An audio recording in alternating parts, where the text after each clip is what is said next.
And what? So cancer sucks, and it's prevalent on both sides. But what this debate is about is not whether or not cancer is going to be worse or bad on either side of the house, but if the way in which we perceive and deal with cancer is something that is going to do more harm than it does good. We on side government proudly tell you that yes, it is going to be far more harmful. I'll structure my speech as such. First, I'll give you a bit of setup as to what we're talking about today. Then, number two, I'm going to do a bit of framing.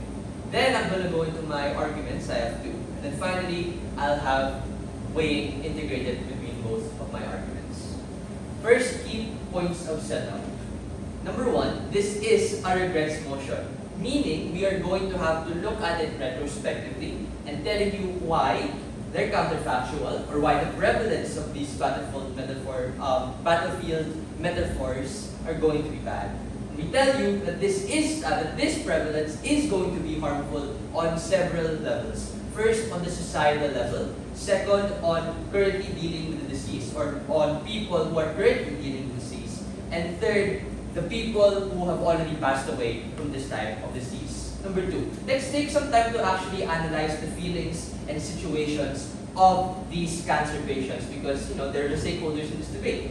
We tell you that contrary to some over-positive propaganda that mass media organizations tell you, cancer is such an isolating and depressing experience. Imagine having your entire life having a set point. Imagine your entire life being turned around and having a set point at which you have to spend considerable resources, money, time to become reliant on the people that you care about. We tell you that the experiences that these cancer patients have are incredibly hurtful and scary. I.e., they'll have to torture themselves through getting chemotherapy and other such medical practices for them to get better. And as a consequence of that, they'll probably have to lose their hair, they're probably going to throw up and experience a lot of harmful things on their body, and they're going to lose a massive amount of weight. All of those things. And have all your life's work, all your life's ambitions, all your life's hobby be put on a standstill because you're going to spend that time that you could have spent doing other stuff in a hospital bed.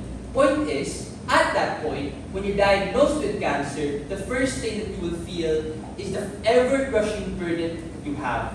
And now contrast that with the feeling, with the outward narrative that other people have about you. That you're a fighter, that you're going to be battling this great battle. When the dichotomy is, you're not going to feel like that. You're going to feel terrible. You're going to feel like an increasingly amount of shit, as opposed to the narrative that this narrative burdens upon you. Lastly, what is the nuance and power that these battlefield metaphors hold? We tell you that simply put, these battlefield metaphors create a narrative of glory, of something more noble to be fought by. That these cancer patients will have to fight the good fight in order for them to rise above their own illness and be better at the very end. We tell you that that is going to be far more harmful, as the simple fact is, maybe they don't even want to be put in that situation where they're going to be in that type of narrative. Maybe they don't want to be used as a political battering ram for these healthcare institutions for them to say, this is how we fight cancer. Maybe they just want to spend their last few moments alive or in that state with their friends and family without having to be put on this type of glorification in the first place. Onwards to my first argument. It creates a veil of false positivity.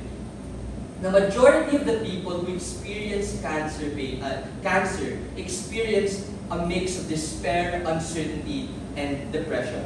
This battlefield metaphor is harmful because it sends the message that those who died are less than those who did survive. Now, why is that the case? We tell you that if you orient yourself with this type of thinking, with this type of analogy, then we tell you that if you survive, then you're going to be far more smart and far more capable of surviving as opposed to those who didn't. Even then, that's wrong. That's not necessarily the case of why you died. Why? Because there are other factors And then because there are other factors that contribute to you surviving that isn't necessarily based on the type of thing that this narrative places on you. Essentially, as a TLDR, this type of narrative makes you have urgency and makes you have this false sense of power in which you don't necessarily have. Now, why is that bad? It's bad for those who win because it's circumstantial. They don't want their entire life to be used, again, as a socio-political battleground. They don't want their entire lives to be said, to be entirely reliant on this particular fact that they are a cancer survivor. And it's even worse to those who die. Why? Because they're going to be seen as people who just don't want their entire lives, or they're just going to be seen as people far less capable of surviving cancer.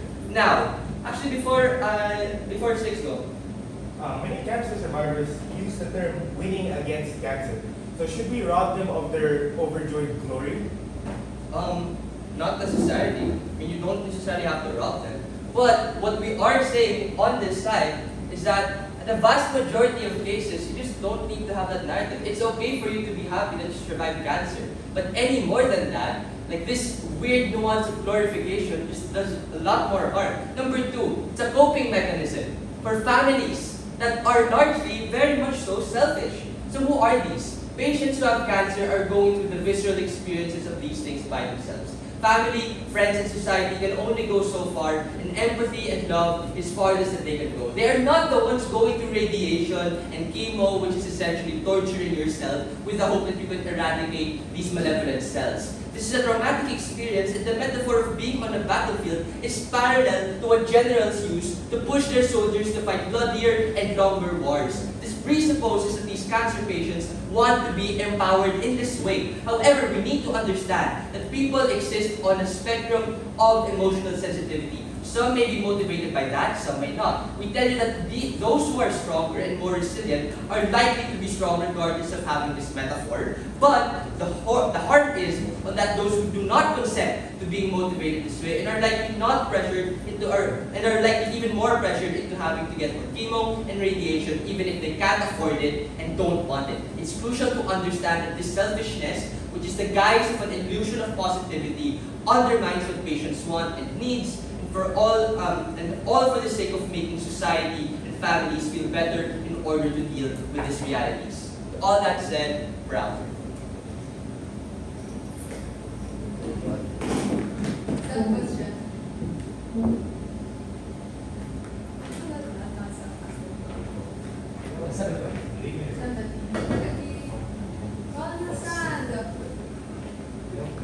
Thank you for the lovely speech. Not the sand.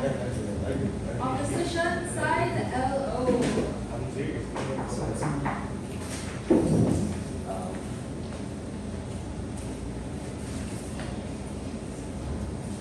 Hey, you gave me a pasta to say the opening line.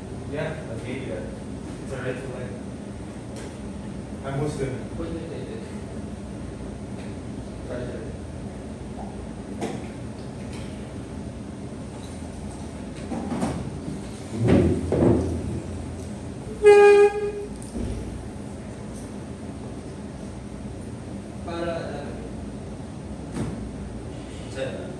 Can you hear?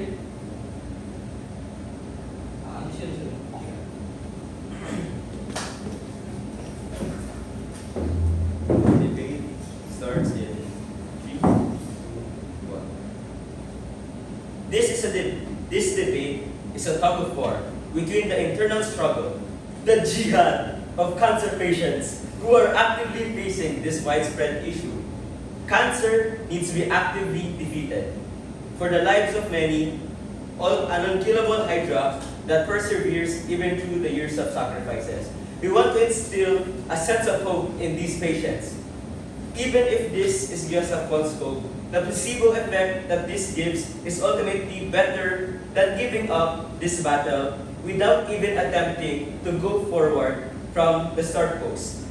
Because from the very beginning, God has already decided to forego the very aspect that makes the indomitable human spirit a reason to fight for. We want these patients to realize that they have control despite the turbulence that this disease entails.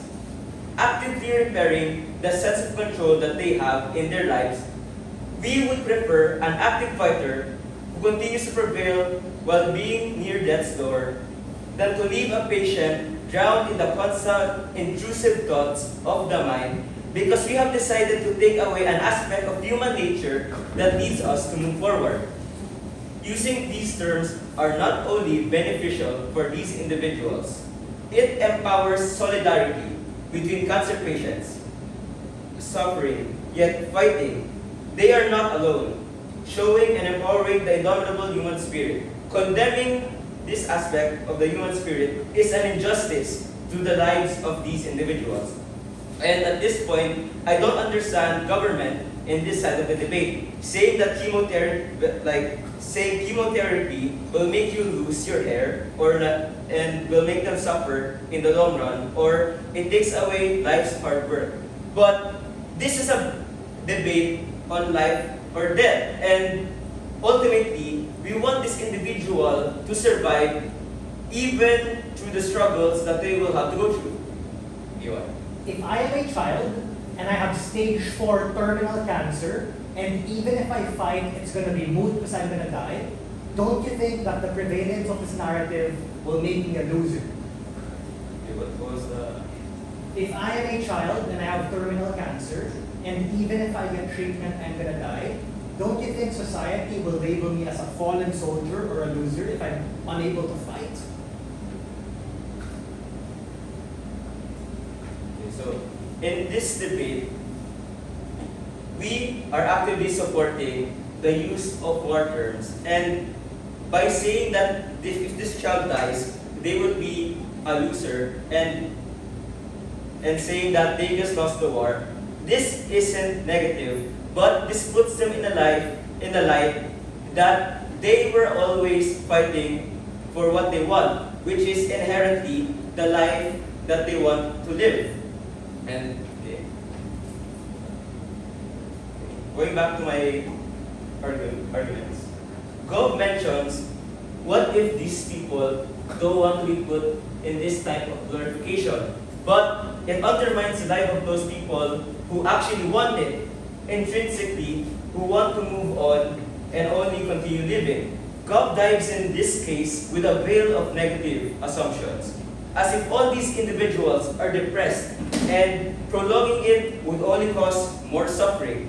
But it's the opposite. The very reason we fight is to make sure that these individuals are in control of their lives. And by giving them this medium of motivation, it further gives them a sense of hope in this world full of negativity.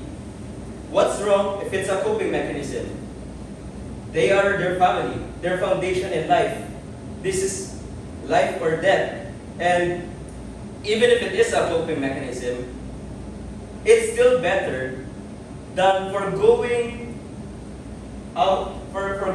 this medium of battle, because intrinsically we want to live, and if we take away this medium, then it would forgo their right to live.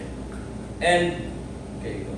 If I am a poorer individual who cannot afford chemotherapy, don't you think that the prevalence of this narrative will push me to maybe go into debt to have to get this therapy so that I become a hero as opposed to being a fallen soldier?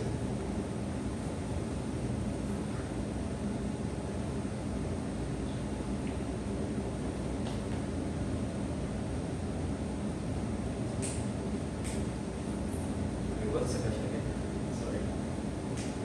If there are some people who cannot afford chemotherapy, then what happens to them? Because in this narrative where they want to be a hero, it might lead to them taking on debt.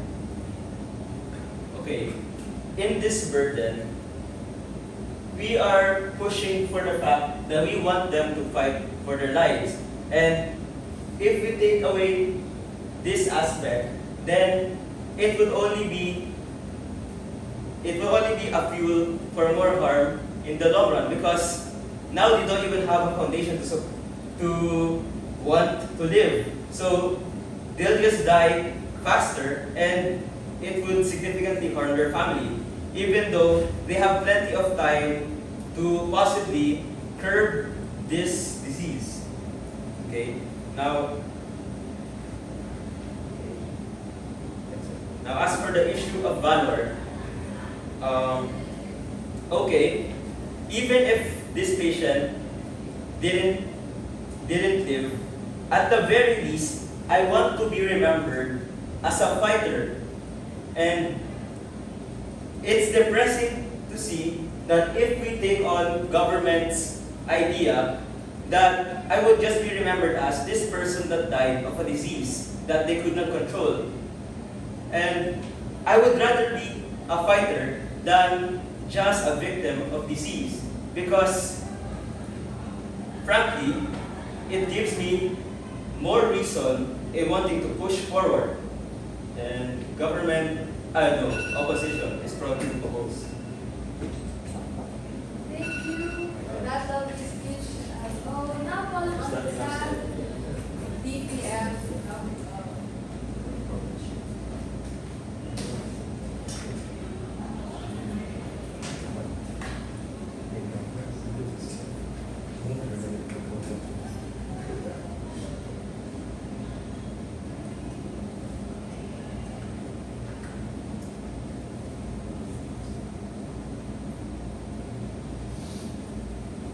Starting my speech in 5, 4, 3, 2, 1. Madam Speaker, ladies and gentlemen, the fatal flaw with the clash in case of the previous speaker is that they assume that everybody is going to be motivated in this particular way. They assume that positive reinforcement is the way to go, and they assume that this blanket policy of solidarity, laban, and fight in the name of these metaphors ultimately create an illusion of positivity, which make it harder for society to deal with these realities, make it harder for those who've fallen before us, and make it harder for the people who are currently having their battle with cancer. Whether these people have a chance to survive, or whether these people, like in my POI, are terminal. Before I move on to my extension, a few extraneous rebuttals against the previous speaker. Firstly, he talked about this assertion about how positivity pushes us to be the best version of ourselves and creates this narrative of solidarity among society. That sounds great on paper, but ultimately, when you think about its execution, I don't think there's anything glorified about losing 100 pounds. Vomiting because I am experiencing the aftermath of chemotherapy and radiation, or no longer becoming myself because now I am struggling with depression, anxiety, and overall negativity, because I know that I might die, and if I'm at a terminal stage, I probably will die, regardless of what I'm gonna do. We think that to a certain extent, or to a large extent, this is insensitive against those people who are at a terminal stage, and ultimately harmful even if they have a chance to survive. Because that's the golden nugget case you get from their side, that we give hope to those people who have the capacity to be able to fight, and we push them to be able to fight the good fight.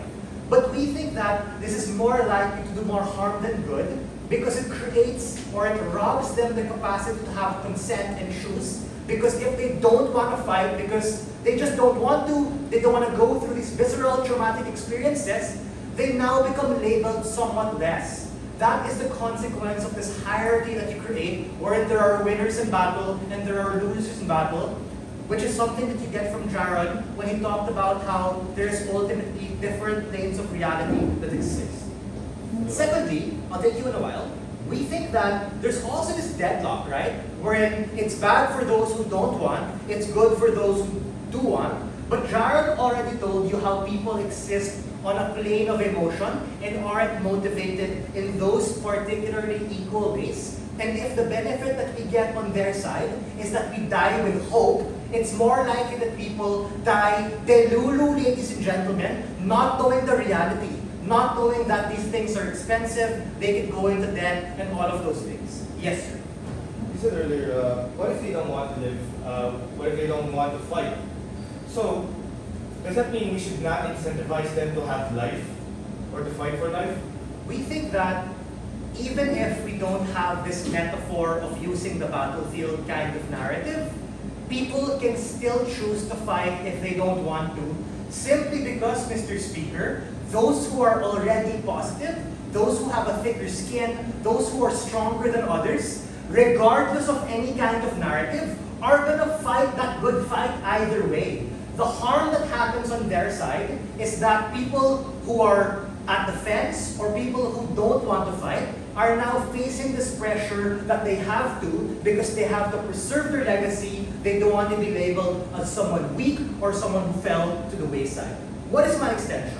My extension is about how we can best empower these individuals even without the battlefield metaphor on 3 levels. Firstly, how do we empower those who've already died and those who went before us? Very simple.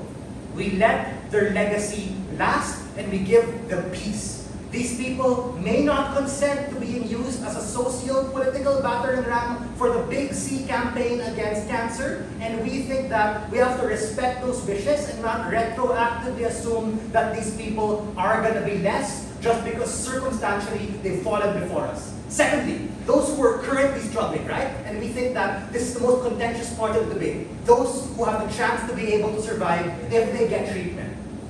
They can get treatment if they want to. And they're probably going to get treatment if they already have the means to do so and the motivation to do so, regardless of there being a narrative. But to those people who cannot afford it, which is something I raised in my POI, the previous speaker didn't address, these people are more likely to get into debt and wallow into despair because now they're forced to fight in this battle that they might not want or might not be sure of, and therefore you rob them the capacity to be able to potentially make an informed decision. Now lastly, very contentious. People who are currently struggling, they're still alive, but they're terminal. Something that you also get from my POI. What happens to these individuals? We think that on their side, these individuals who are terminal are now faced with this weird dissonance because even if they get treatment, nothing is going to happen. But what response do we get from their side? These people become martyrs. These people now become the face of the cancer movement, and these people's legacies get protected. Ladies and gentlemen, that's not necessarily true, because even if these people would want to be particularly martyred, we don't think there's anything good to be glorified if at your last few days, you're already going to be terminal. A lot of the times, these people want palliative care. They just want all the drugs and medicine, not to feel pain, not to vomit, not to lose more hair, to be able to get the comfort of their friends and family. People do not consent to being used as a battering ram for cancer, and people are more likely to just want to be at peace with the reality that tomorrow might be their last breath and today is the only thing that matters. What harms do you get from their side, and why do we take this debate coming from Second Exchange? Number one, because ultimately we give peace to those people who don't want to fight. Number two, people who, even if they fight, are gonna lose, are now not able to have comfort and peace in their last days. And lastly, you just rob society the chance to be empathetic when you use them as socio-political battering rams against the Big C, even if they don't consent to it, even if they don't want it. And for all of these reasons, side with our team. Thank you. Thank you for that lovely speech. Now on to the stand from opposition side, the yellow.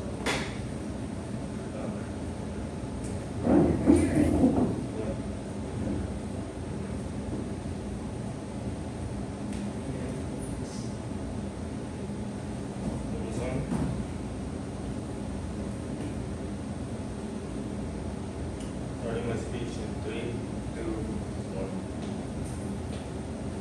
Government is trying to pose that when we paint people who have died to cancer, that they are martyrs is bad. They are trying to paint that being painted as a martyr is bad. No, it is good, because we do not forget these people. We paint them as fallen soldiers. When we talk about wars, when we talk about battles, we see soldiers, we talk about soldiers, we tell their stories, we tell them what they fought for. We don't claim them losers, we don't insult them. We have grades for soldiers, we respect them, we respect even the word soldier. These individuals are fighting for their life. Yes, they may be in debt. You're right, exactly. But that does not disprove our case. It is better to be poor than dead. These individuals have the right to life. We are talking about having the ability to have life, not the quality of life itself. If these individuals are terminal and they're fighting and they choose to, it's because they want to live. It's because they want to enjoy the wonders of life. These individuals deserve the right to life. These individuals choose to keep fighting because they want to experience life no matter how much time they have. That's why these kids who have cancer make a wish to experience their life to the fullest before it gets snuffed out. And then do we make fun of the child for losing that fight? No! We hail them as a martyr. We say, look at this kid. He wanted this and that. He used his make-a-wish to feed families. These individuals, yes, they're feeling bad. They're feeling down. Of course, if you had cancer, how would you feel? But when we paint the narrative that this is a war, this is a battle, this is an internal struggle, this is a jihad, then you paint it in a way where these individuals can actually do something. You create active effort, active participation in your well-being, in your own treatment. That you're not just some passive bitch on the fucking deathbed, right? Waiting for treatment. No! You're being psychologically resilient. Strong mind, strong body. You have false hope, if that's what you want to say it is, false hope. No, it is hope. Hope is hope. These individuals want to live because they know there can be a brighter tomorrow. That they can walk outside, that they can see, they can go to their fucking nearest Jollibee and eat with their family again. You say that when we paint these individuals as warriors, it's bad. That eventually, that they're going to be terminal, that it's going to ruin their quality of life, and that their family is going to be in debt. Their family wants them to be alive. You think they really give a shit if they own the Lamborghini and had to sell it? No. This, by itself, empowers individuals to keep fighting, to have better chances at cancer. You say psychological sensitivity? Fuck that. Fuck emotional sensitivity. These individuals want to live. You say there are individuals who don't want to live, they don't want to fight? Well, here's the thing. Those individuals are, in essence, suicidal. These individuals do not want to fight, and they can die. They can lose. That's right, they can lose. If they don't fight, then yeah, we should shame them. We're doubling down. If individuals win the fight against cancer, what do you see in social media? What do you see from actors like Hugh Jackman who beat cancer? What do you see? They say they won against the cancer. They're proud of it.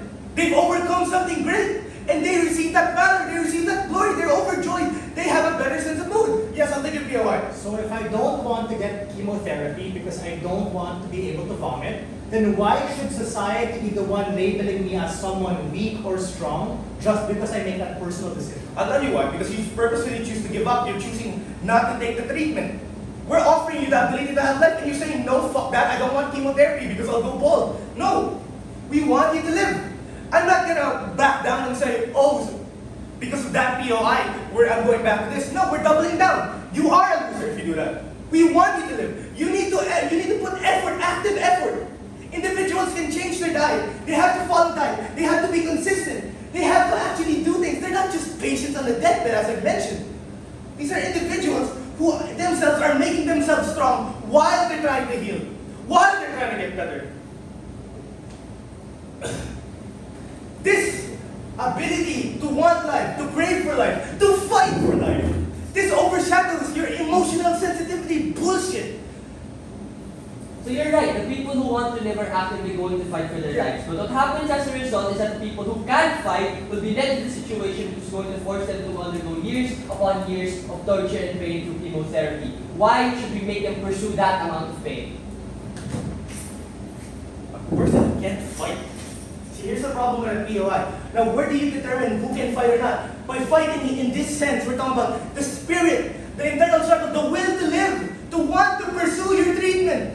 These individuals want to live. You think they're gonna go and buy fucking AK-47s and jets to fight their cancer? No. These individuals Although they're receiving treatment in hospitals, they're making active changes to their diet. They're taking their pills.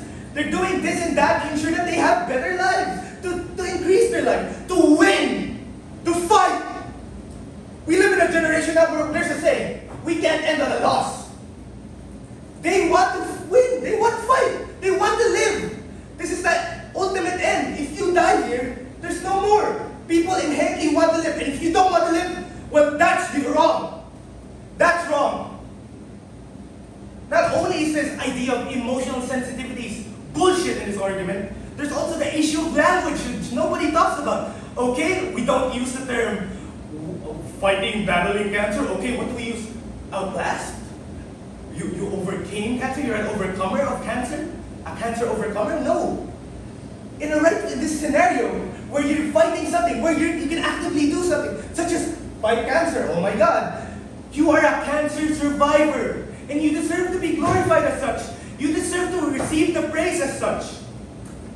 It is not a bad tagline to call yourself a cancer survivor.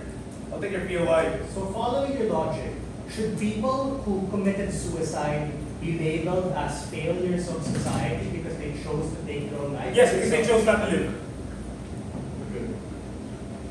They did not want to pursue their will to live, and we're ultimately talking about the people who want to live, who want to pursue life. So that is a bullshit POI. I end my speech. Thank you for that very enlightening speech. Yellow. Now calling onto the stand. Government. Don't transfer to ano, yung laptop. Kailangan order. And whose water is disrespectfully? That's Cyrus. I want to drink water. Yeah. Out right now, but I will do my speech. Is that okay? Can you hear? Everyone But will she's do there. Wait, kailangan. Well, I took my timer. Hi, I'm Ella. Sorry. Anyways, let's go. G. Starting my speech in 3, 2. Ladies and gentlemen, it is time we tear apart this illusion. The illusion is this harmful idea that patients want to be patronized and that this is merely a one-size-fits-all idea that everyone needs to hear. Side opposition is selfish, and not once did they tell us what these patients actually want and need to hear. 3 things: rebuttals, classes, and standards. Now, firstly, rebuttals. To clean up this debate, here are key rebuttals against the DLO. Firstly, the only exclusive benefit we get from opposition is hope, despite all odds. This is just a load of rhetoric, but in reality, doesn't do much because they already told you that those who are strong will be strong either way, regardless of the narrative. And second, Ash tells these people are glorified and that their legacy perpetuates. This is precisely the toxic narrative that governments and generals use to push soldiers into bloodier wars and longer conflicts in the guise of martyrdom. This isn't a war against a beatable enemy all of the time. There are instances where this is hopeless and moot. But third, Ash says that false hope is still hope. This is false positivity that robs individuals and their families the chance to make informed decisions about how to deal with their realities. Now lastly, Ash does not know how cancer works or feels. Cancer is not a basketball game or a workout wherein you can just do it and be strong. However, this is unempathetic to the realities of those who are suffering that exist. He asks, what do we call them? Nothing. We just say they died due to natural diseases. The same way he literally conceded in his speech how we should call people who committed suicide losers or weak. My first flash then. On which side do we best help cancer patients? This comes in 3 layers. Patients who died before us, patients who are currently fighting, and those who fight even if they are having terminal cancer. From the leader of opposition, what do we get? They tell you that even when we lie to these types of people, we want them to experience the feeling of hope. This is hyper-idealistic and ultimately fails because it doesn't address the framing of my prime minister. Because even if they want to hold to survive, which we wholly support. The prevalence of this narrative turns this willingness to fight to be expected, to be normal, and to be glorified. Number one, when you do have cancer or really any other related illness, the last thing you want is to be indirectly pandered to. But number two, because that is precisely what happens with this narrative, wherein people just go, oh, you're such a warrior, a fighter, a martyr. I mean, note that none of the analysis as to why they don't want this label are reflected against. They, by necessity, force upon this narrative of excessive and harmful forced positivity. If you don't believe to be the case, then my Deputy Prime Minister further hammers down the opposition way with his extension. His extension was crucial in the round. His extension was crucial in the round. Since only on side government do we get the full depth of analysis on the kinds of stakeholders that exist and are vulnerable in this debate. We don't get this in opposition, who merely chooses to curse at our arguments without properly deconstructing our case. I think it's important to note how unengaging Ops' case line has been, since it proves how their arguments cannot stand in the face of government's frames and arguments. My second class then is on which side realistically captures the effects of having this metaphor. Opposition reaches time and time again how these people need hope without actively engaging on our points, which serve to be problematic. Hope is needed. Gov concedes to that. But this narrative of hope that side opposition wants to push is toxic. It's something that is forced in order to give them a false sense of hope that may not even be something that cancer patients actually want or need.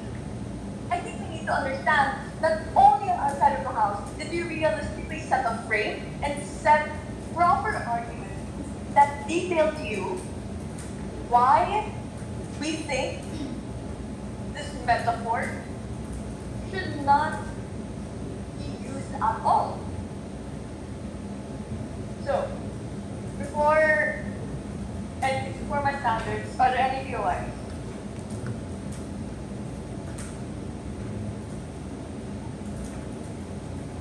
Wala. Okay, G. So that being said, we win on three standards. Firstly, on gravity, wherein we tell you that the effects we have laid out throughout this debate is much more nuanced in comparison to opposition's case of instilling the sense of false hope, of instilling the sense of false or toxic positivity. We tell you that on our side of the house, we do our best to keep a sense of realism, to essentially instill a sense of genuinity on our side of the house.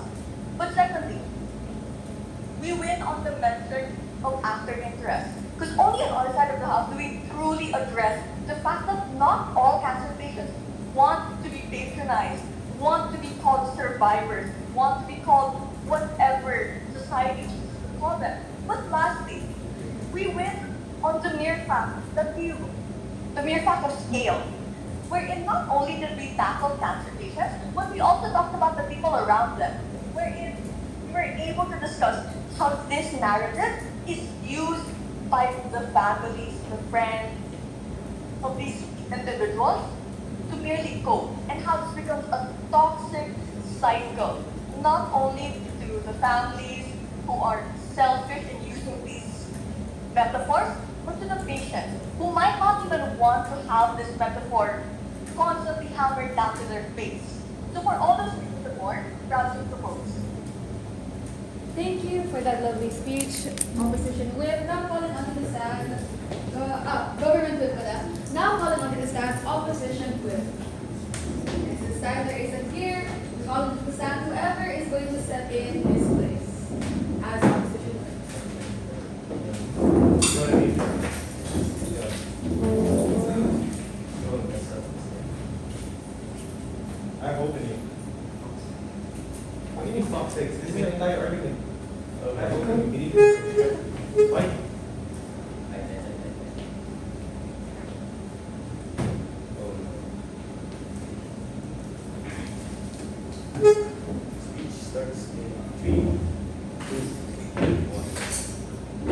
This is an internal struggle that goes farther than just a battle of disease. It is a fight of man versus themselves. The will to leave these individuals want. Gov actively wants to pull down what makes these individuals empowered in their fight for this disease. Even at Gov's strongest argument where it would not be better off,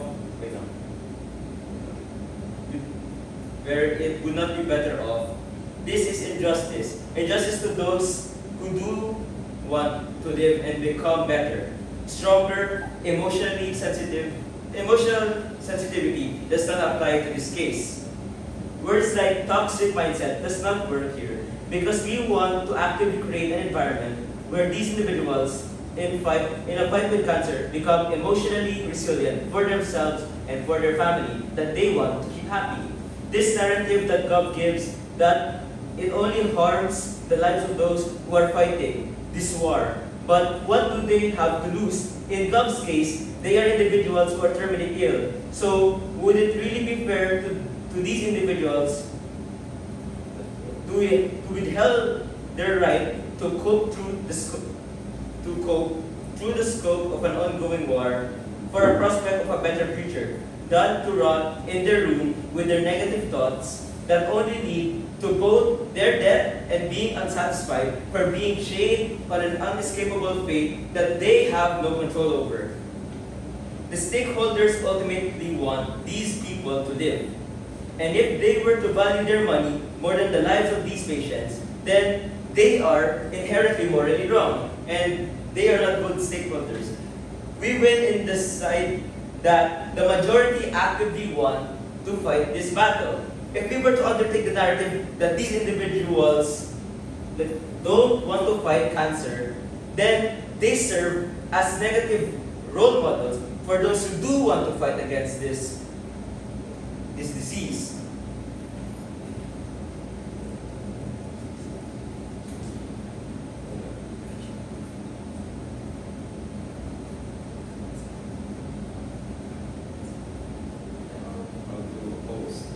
Okay.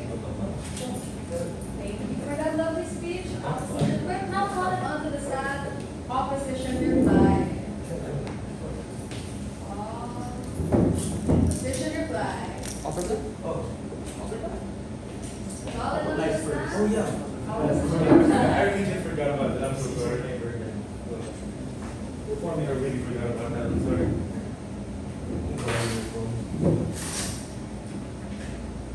My phone. Or something about it.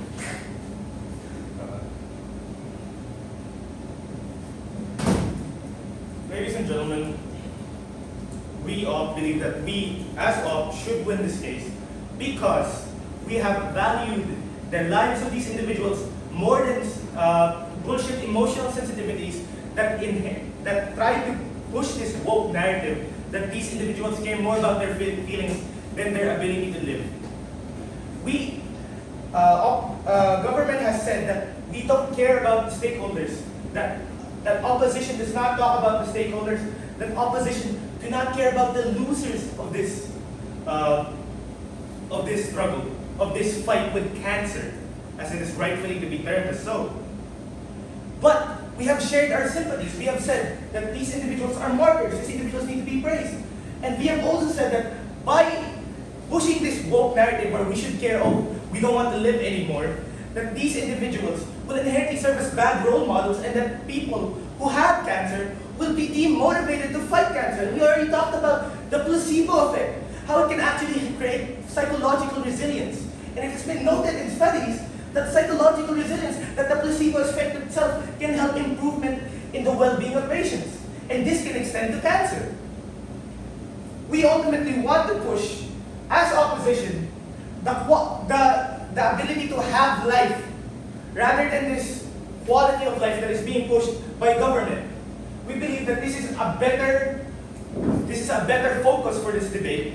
And we also have talked about how there is an actual language issue with this debate. Because the entire point of this debate is a societal and language issue, as we're talking about what words to use when talking about cancer. So far, from government side, they have only talked about how this can affect socially, as in we're in the individual, will feel like, oh, I'm losing this war, I don't want to fight this war anymore. But they have not talked about the language itself, as in, what are other terms to use for somebody fighting cancer? They also have said that when we do not care about the stakeholders, but we've already mentioned about how we do care for the stakeholders. Because we said that these individuals actively want the patient to live, and that the bad stakeholders are people who care more about their money than the patient's will to live. And effectively, that is why I believe we win this case. Thank you for that short speech. Opposition reply, now call on the stand, government versus land.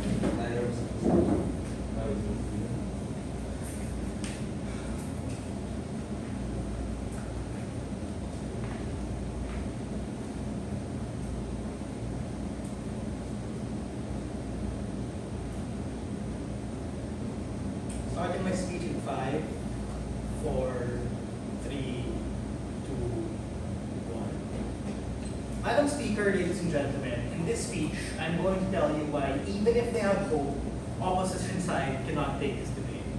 Firstly, in terms of an unevolving case and a lack of responses, because speaker throughout speaker, their responses and analysis was largely circular.